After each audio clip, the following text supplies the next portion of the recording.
di Rumah Sakit Mulyakul itu sudah kelebihan tenaga.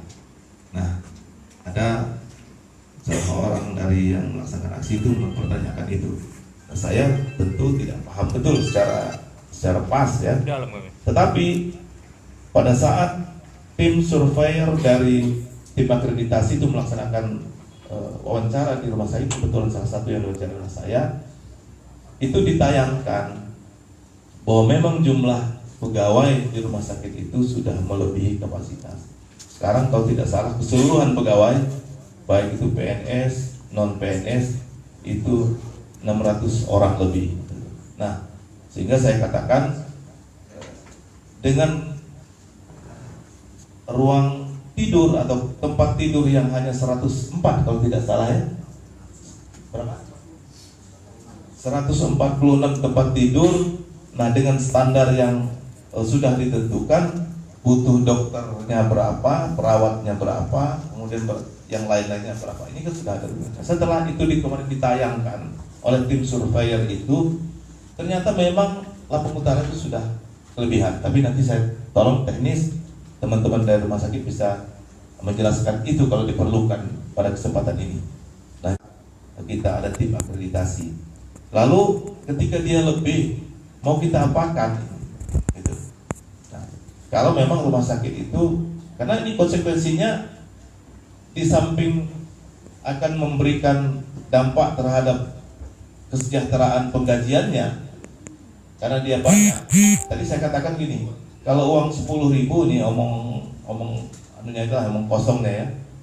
Kalau dia uangnya 10.000, kalau dibagi 2 dokter spesialis yang dapatnya satu orang 5.000. Ini saya nggak paham betul teknis ya. Saya cuma mengibaratkan. Nah, sekarang perawat kalau dia duitnya 10.000 dibagi 10 orang misalnya, ya tentu ini kebagiannya cuma 1.000. Nah, inilah yang barangkali pemikiran saya yang tidak paham teknis secara detail yang membuat adanya perbedaan pendapat itu. Nah, mungkin ini saja barangkali yang dapat saya sampaikan pada kesempatan ini. Artinya Bapak anggota Dewan yang saya hormati, kita sudah melakukan langkah-langkah yang memang belum paripurna. Kita sudah melakukan itu. Kita pengen kelebihan pegawai yang ada di sana tetap kita berdayakan. Kalaupun dia harus rasionalisasi, tentu dengan pertimbangan yang matang. Rasionalisasi mungkin tidak di rumah sakit, kita realokasi ke puskesmas yang masih membutuhkan, atau memang kalau memang harus, artinya tanda petik ini katakanlah diberhentikan ekstrimnya misalnya, tentu melalui mekanisme yang jelas. Jangan nanti kita memberhentikan orang yang rajin bekerja, kita salah langkah. Jadi kalau bisa, kalau orang itu memang malas, dibuktikan dengan kehadirannya yang memang tidak bisa dipertanggungjawabkan, tentu ini menjadi salah satu alternatif. Tapi sekali lagi kita pengen memberhentikan orang itu butuh pertimbangan yang matang, karena dia akan memberikan dampak sosial dan lain-lain. Barangkali ini dulu sementara. Terima kasih. Assalamualaikum warahmatullahi wabarakatuh. Baik, terima kasih Bapak Pelaksana Harian Sekretaris Daerah Kabupaten Lampung Utara telah memaparkan sedikit. Kemudian rekan-rekan komisi, ini sebelum kita beranjak ke tanya jawab dan sebagainya, maka untuk sekali ini kita selesaikan dahulu, yaitu Kepala Dinas Kesehatan, sudah itu dari rumah sakit, baru kita BPD bagaimana menanggapinya. Kami silakan. Terima kasih. Bismillahirrahmanirrahim. Assalamualaikum warahmatullahi wabarakatuh. Yang kami hormati Bapak pimpinan rapat, Bapak Wakil Ketua DPRD, yang keempat Bapak Ibu dari Komisi 1, 2, 3, dan 4 Dewan Perwakilan Rakyat Daerah Lampung Utara beserta jajarannya, yang terhormat Bapak PLH Sekda, Pak Sofyan, yang terhormat Bapak Direktur Rumah Sakit Daerah Riyakudu beserta jajarannya. Bapak Ibu sekalian, mungkin dari saya tidak banyak lagi karena tadi sudah disampaikan oleh Pak Sekda. Tetapi ada beberapa yang harus saya klarifikasi di sini berkaitan dengan catatan yang ada di saya mengenai aksi yang dilakukan oleh para medis pada tanggal 3 Januari kemarin. Yang pertama adalah tentu mengenai regulasi BLUD.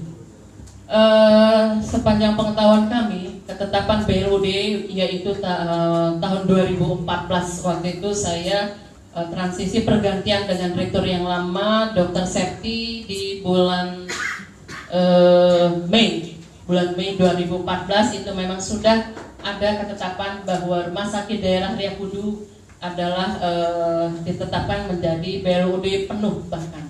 Tetapi saya baru menjadi direktur karena saya lihat banyak sekali regulasi dan yang harus dipersiapkan sejak 2014 sampai 2016 belum dilaksanakan mengenai BLUD karena persiapan beberapa regulasi yang artinya perlu dengan matang. Kemudian beberapa SDM tentu kita akan latih, terutama mengenai beberapa hal yaitu mengenai PPK BLUD.